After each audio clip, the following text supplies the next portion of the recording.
C'est une première en France. La justice valide 2 arrêtés anti-pesticides pris par des maires des Hauts-de-Seine au nom du danger grave pour les populations exposées à ces produits. Parmi ces villes, Sceaux, en région parisienne. Avec nous, sa maire adjointe, Florence Presson, bonjour. Comment on se sent quand on arrive à faire bouger les lignes, à faire évoluer les usages ? On sent qu'enfin on est écouté, qu'il y a une reconnaissance de la position du maire vis-à-vis de la population qui est enfin entendue. On est quand même les premiers à être en contact, je dirais, avec les habitants, être dans la véritable vie et avoir le sentiment que enfin il y a cette écoute qui est faite. On a eu une juge qui a vraiment posé des questions très techniques, qui nous a donné la parole, qui a privilégié, qui a pris le temps pour entendre l'ensemble de nos arguments. Oui, parce que les pesticides ne concernent pas seulement les villages, hein, alors, les villes sont concernées également. Tout à fait. Hein, on dit souvent que finalement les villes, c'est juste un problème de politique électorale, qu'en réalité on n'est pas concerné par le sujet. Il faut savoir que la loi Labbé 2014, qui a interdit pour l'espace public des villes en 2017 l'usage de ces produits, l'a interdit pour les citoyens en janvier 2019, mais en aucun cas pour les copropriétés, pour les sociétés privées qui exercent dans une ville. Ça signifie que nous pensions avoir une ville avec 0% pesticides. Mais en fait, pas du tout. Pas du tout. Alors avant de poursuivre, on va revenir sur votre cas et celui de Gennevilliers avec Pierre-Yves Salic. 36 000 habitants, Gennevilliers, qui obtient le droit de conserver son arrêté anti-pesticides, notamment sur tous les espaces verts privés de la ville. On ne souhaite pas se substituer à l'État durablement, mais pendant que l'État est en carence, en faillite, eh ben nous agissons pour défendre les populations. On ne va pas attendre 1 an ou 2 ans qu'il y ait une loi, alors qu'on sait que les produits sont dangereux maintenant. À Gennevilliers donc, mais aussi à Sceaux, en proche banlieue parisienne.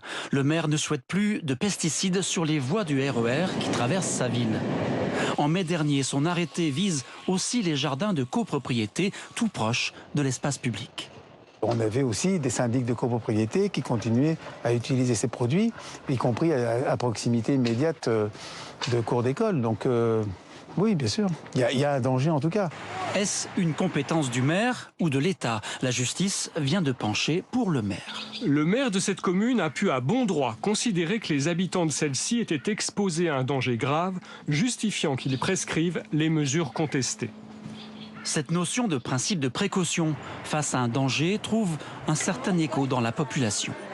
Chaque fois qu'on peut éviter d'utiliser des pesticides ou ce genre de produits, il faut le faire. Ça encouragera d'autres maires certainement à faire la même action. Ce n'est pour l'instant qu'une décision en référé. On attend le jugement sur le fond. Je vois mal le tribunal dire le contraire de ce que le juge de référé aurait dit, compte tenu de la motivation de la décision. Jusqu'ici, la justice a toujours débouté des maires, mais c'était en milieu rural. Les enjeux avec les agriculteurs locaux étaient plus importants. Voilà, cette décision qui date du 8 novembre fait jurisprudence. Et pourtant, il y a 2 jours, l'arrêté anti-pesticides pris par le maire de la Chapelle-sur-Erdre, en Loire-Atlantique, a été suspendu par le tribunal administratif de Nantes. Même décision également du tribunal de Melun ce matin en région parisienne. Ça veut dire quoi? Que la bataille est loin d'être gagnée, en fait? Oui, c'est assez étonnant que les mêmes arrêtés, puisque effectivement il y a eu une diffusion d'arrêtés similaires pour avoir le plus de maires qui puissent se positionner, et un écho aussi différent d'une juridiction à l'autre. Très honnêtement, quand on nous dit oui, il y a une dangerosité importante pour l'un, pourquoi elle n'est pas reconnue comme telle pour l'autre? Au tribunal administratif de Melun, il est dit sans nier effectivement la dangerosité pour les citoyens. Alors, si on ne le nie pas, on ne peut pas ne rien faire. Et là, ce manque d'action, il est incompréhensible. Et ça traduit aussi une carence totale de l'État sur la question. C'est ce que disait le maire de Gennevilliers. Quelle est sa position à l'État sur la question? Alors justement, on n'a aucune information directe. On a juste entendu Elisabeth Borne nous dire que dans les villes, on était à côté du sujet puisqu'on n'était pas concerné. Donc moi, pense que l'État n'a pas lu la loi Labbé 2014, ne la connaît pas, n'a pas pris le temps non plus de lire les ordonnances qui ont été faites par le tribunal administratif de Cergy-Pontoise.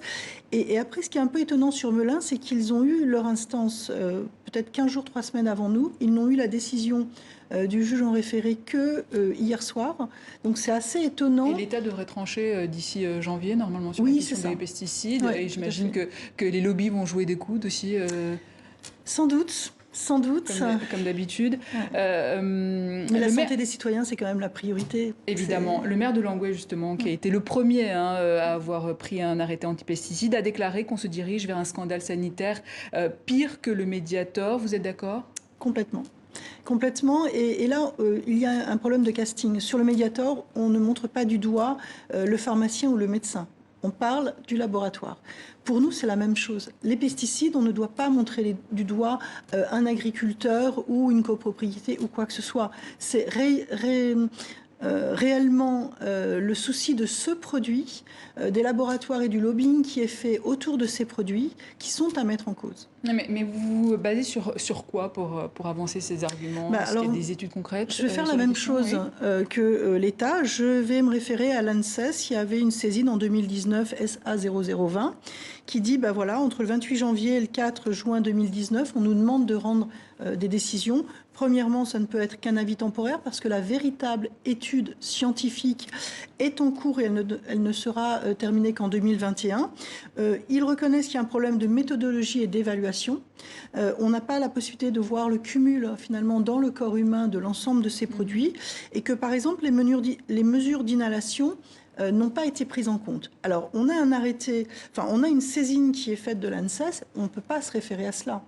Et on attend que l'État statue sur la question en janvier prochain. Affaire à suivre donc. Florence Presson, merci. Je rappelle que vous êtes adjointe au maire de Sceaux, déléguée à la transition écologique.